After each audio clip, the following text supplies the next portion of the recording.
My mother was a beautiful, beautiful, gorgeous woman. I mean, she obviously, I look a lot like her. She really was beautiful. She kind of looked like Elizabeth Taylor, but she had beautiful brown eyes. And she was just this amazing presence. And she was born in the 30s, 1930s. So she was born at a time where women were not that empowered. And yet, my mother was very, very powerful. But she used to do this thing where she would wake me and my older brother up. If my father was my father was a cop, so she would wake me and my brother up at night if my dad wasn't at home, if he was doing if he was doing some kind of night shift. And he was on the moral squad, so it was always very exciting, my father's work. So I remember this one night, she woke me up because she tried to wake up my older brother. He's like, leave me alone. But I'm always like, yes, Mommy, where would you like to go? So she wakes me up and we go downstairs and she turns on the television. And in those days, there wasn't a lot. What was there, 3 channels? Yeah. But there were always these reruns of The Thin Man late at night. How many of you remember The Thin Man? You're that old. So she would turn on The Thin Man and I would sit there with her and she would hold me in her arms. Talk about nothing can harm you, not while I'm around. And I felt so safe and I felt so privileged that she would do that with me, bring me down there and let me be part of that special moment. It's something I always remember. And later on in life, when I asked her, I said, so why did you do that? I mean, it's so special to me, but why did you do that? And she said, because I was actually afraid. She said, I didn't like being alone, and I would bring you down and hold you, and I felt safer. So the very moment I was feeling safe, she was feeling safe, because that's what motherhood is. And Ellen said it in talking about what that means to be a mother. It's not just the love that a mother gives a child. It's the love that the child gives to the mother. It's the love that they share together. It's the unique oneness that we share, all of us. That's what this whole thing about Mother's Day should be about. Understanding that love from a primal state. And I remember, as my mother got older, and my mother had a very troubled life at the end of her life. As she got older, I remember thinking to myself, I wish I could take her and hold her in my arms and make her safe. But one of the things that it's interesting is that, of course, mothers and children, and we're all sitting here today thinking about perhaps our own mother or those that were mother figures to us. You can't really make a child or a mother be what you want them to be. And we talked about that this morning. And I asked, how many of you mothers out there have your children literally turned into exactly what you wanted them to be? Besides Barbara Shane and Matthew. Matthew, you missed your moment. I'm exactly who she wants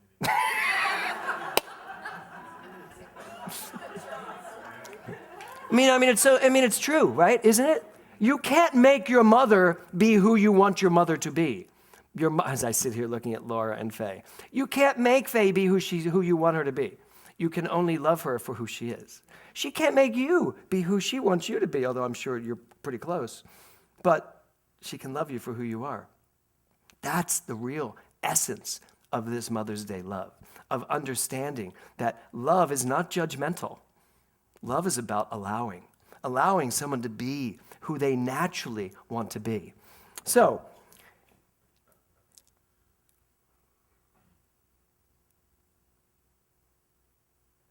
I'd like to read this quote from Ernest Holmes. He says this. Bless you. Let's take a deep breath. I really want you to hear this quote. Asleep in the heart of cosmic love, unborn, universal, the potentiality of the universe, the Christ child lay.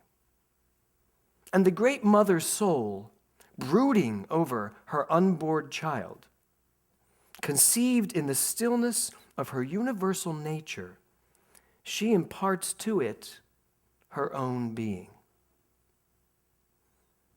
Now, this Christ child, this Christ consciousness, this Christ child that's laying there, it's not, again, as I said earlier, about Jesus. It's about understanding that this mother energy, this mother love, is so fulfilling in its creative nature that all it ever asks and all it ever does is give of itself to us. Gives its own being to us. So that means our job is to free ourselves up to allow that creative energy that Mother is to find a place in us and then do something with it. Because every single person I'm looking at out here is a very unique, different personality. Suzanne Benoit is not Terry Taylor.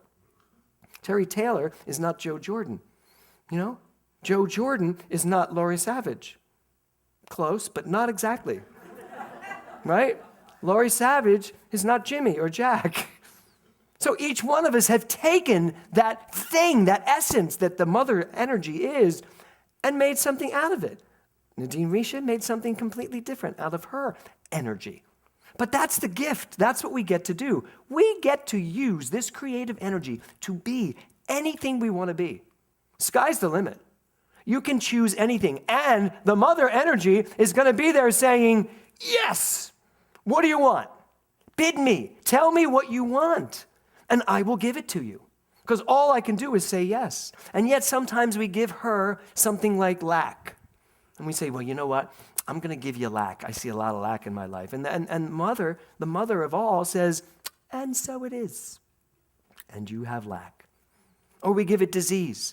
And it says, okay, and so it is. Whatever we give it in our relationship. We give it disgruntled people in our lives. Anybody have any disgruntled people in their life? You're pointing to him? Lovely. I love that. Joe Jordan's like, yeah. I know you're kidding. Bob is so not disgruntled anymore. So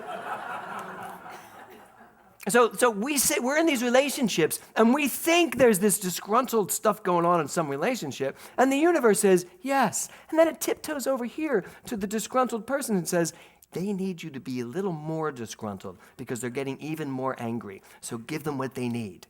And then the disgruntled comes back worse. And now we just do this vicious cycle. That's what this energy is, this loving, amazing mother energy that's ready to say yes to anything.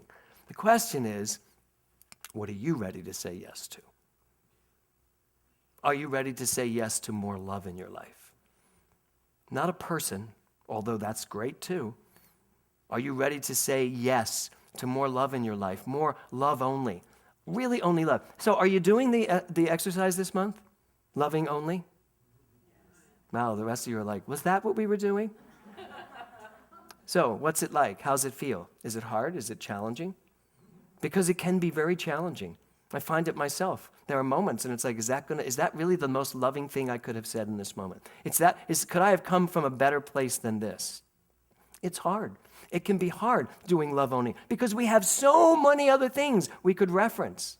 I could do, instead of love only, I could be judge only. Judge them. Judge them before they judge you. How many of you live your life that way? Like you're going to raise your hand, right?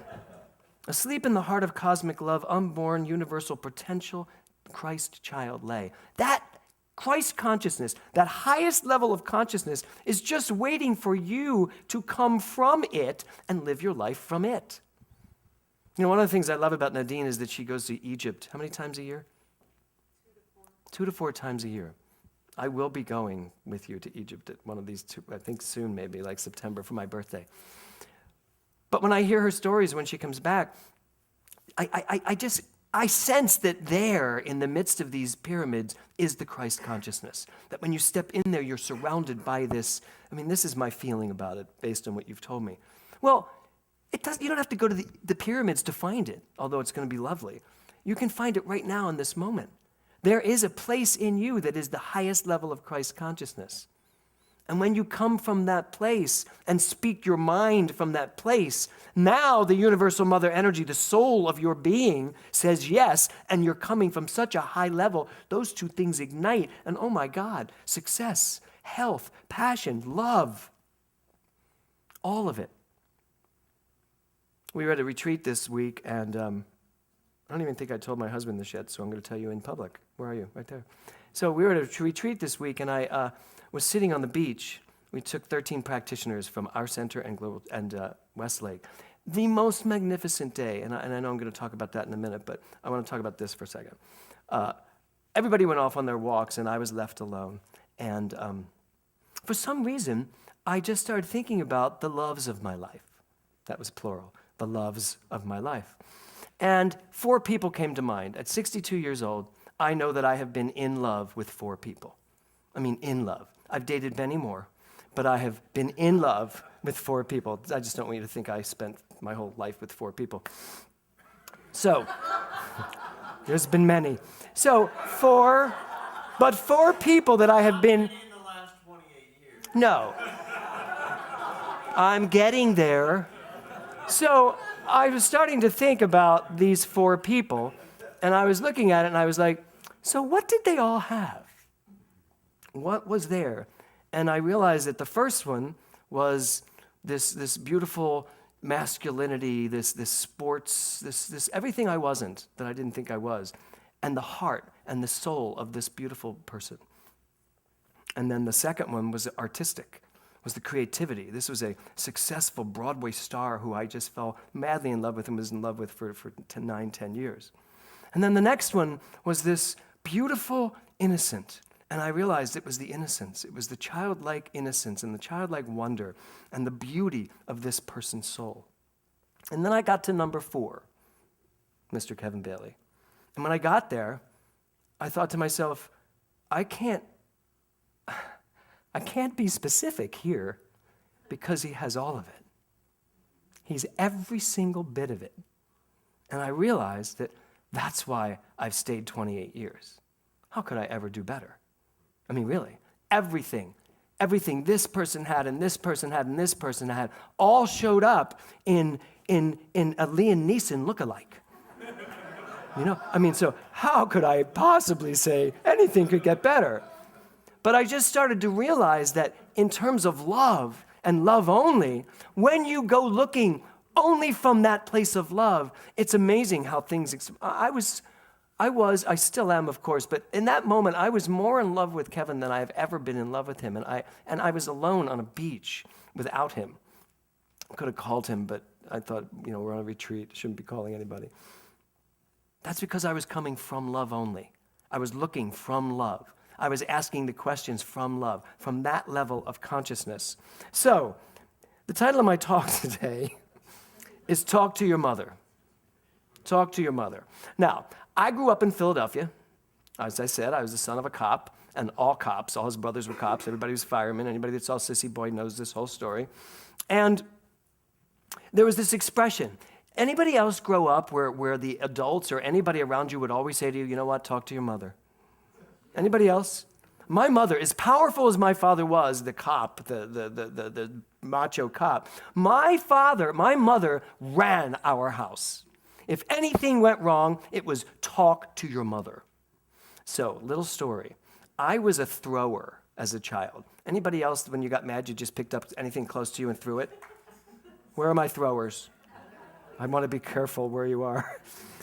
So, I could not control my anger. And when I would get really angry, whatever was near me, I mean, not a rock or anything dangerous. Well, no, except for this story. And I had an older brother who really, really made me angry a lot. So nobody was home. I think we were like 12 and 13. He's a year older than me. And we're at the top of the staircase in Philadelphia in a row home in northeast Philadelphia. And he really pissed me off somehow. And he taunted me. He loved it when I threw things. He would taunt me to when I had to throw it. And so finally, he made me so angry. I picked something up and I threw it, just like that. I threw it. I threw it at him,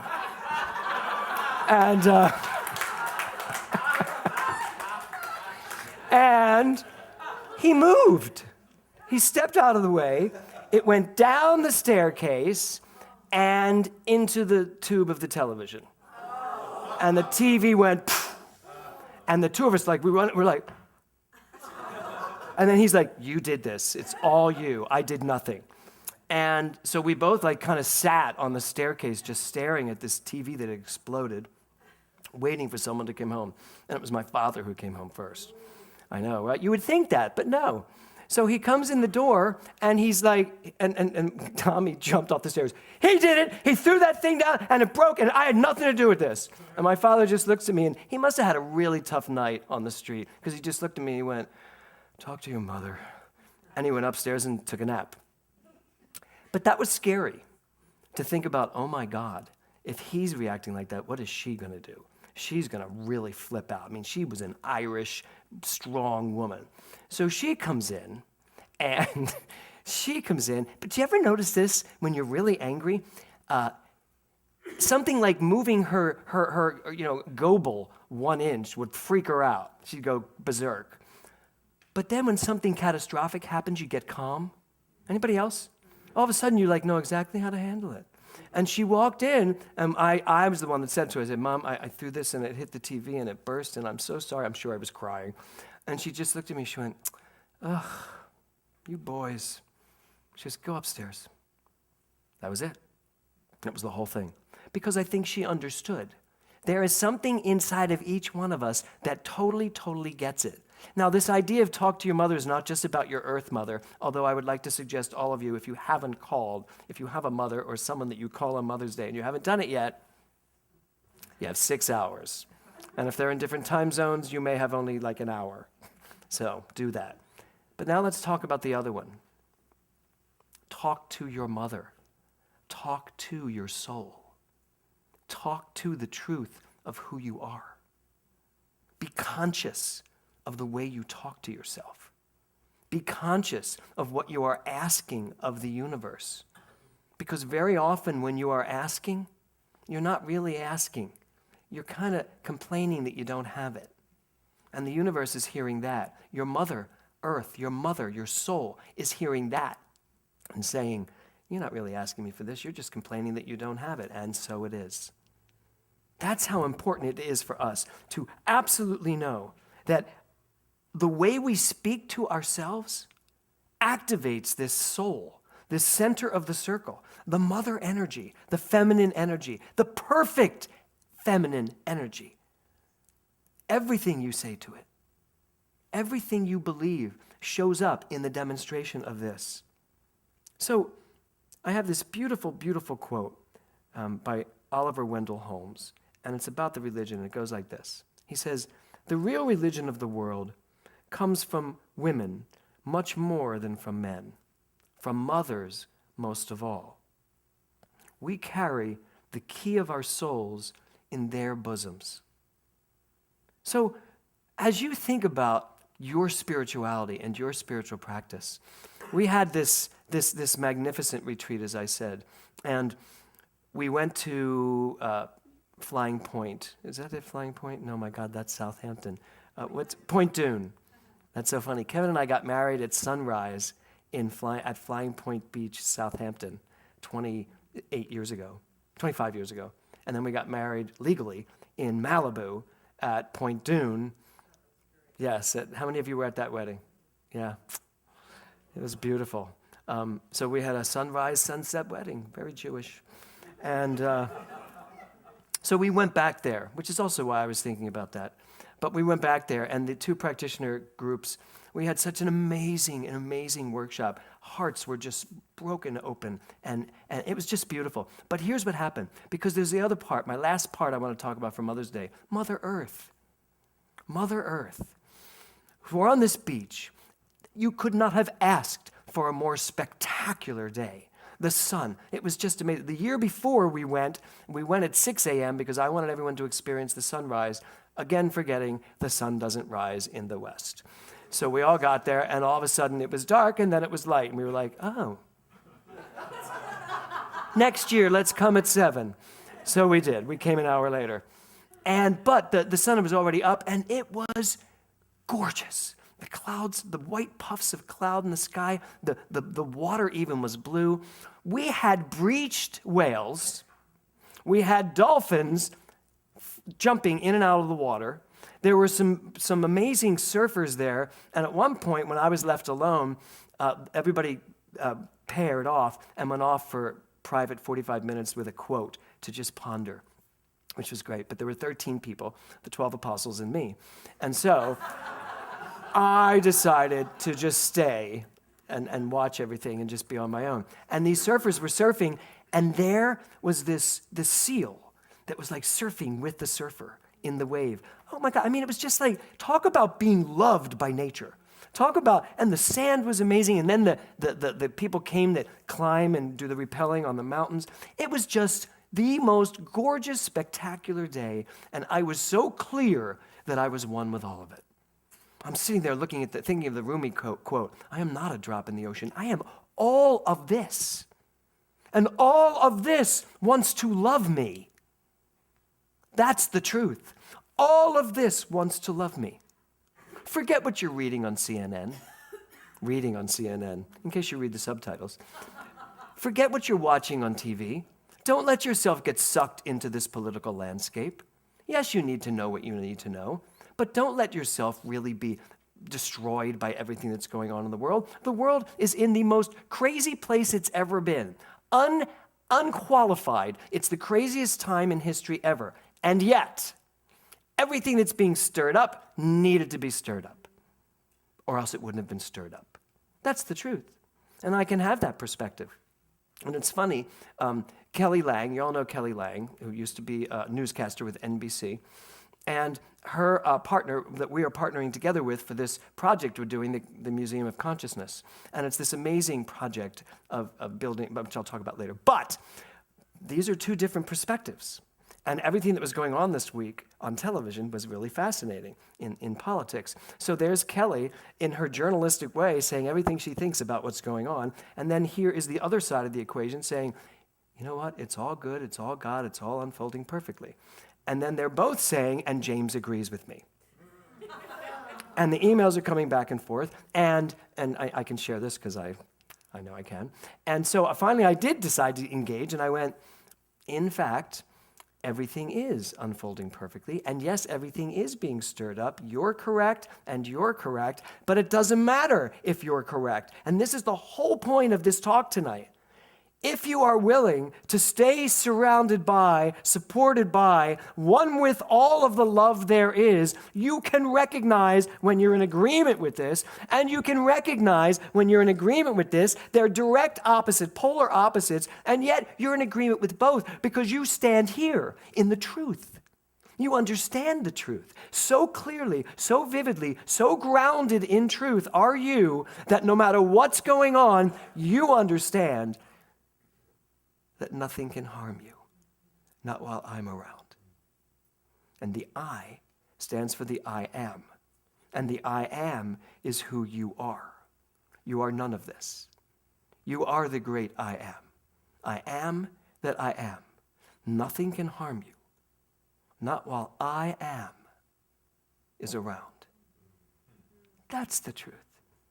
So let this universe, let this world, see all the gorgeous things there are to see. Take your consciousness there.